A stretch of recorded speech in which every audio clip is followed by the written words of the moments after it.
আমি মানি না ভালোবাসলেই হই হুল্লোড় করতে হবে, তারায় তারায় রটিয়ে দিতে হবে সে আমার। আমার মনে হয় ভালোবাসাটা নিজেদের মধ্যেই অন্যের চোখের আড়ালেই সুন্দর, নয়তো লোকের নজর লেগে যায়। মোশাররফ করিম আর জুই করিমের দেখা হয় 2000 সালে। 4 বছরের ভালো লাগা ভালোবাসাকে পূর্ণতা দিতে 2004 সালের 7ই অক্টোবর তারা বিবাহ বন্ধনে আবদ্ধ হন।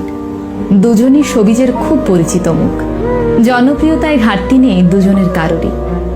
যে শোবিজ অঙ্গন রোজ বিচ্ছেদের খবরে তোলপাড় হয়, সেই শোবিজ অঙ্গনে আজ 1.5 যুগ ধরে দুজন দুজনের হাত ধরে আছেন শক্ত করে।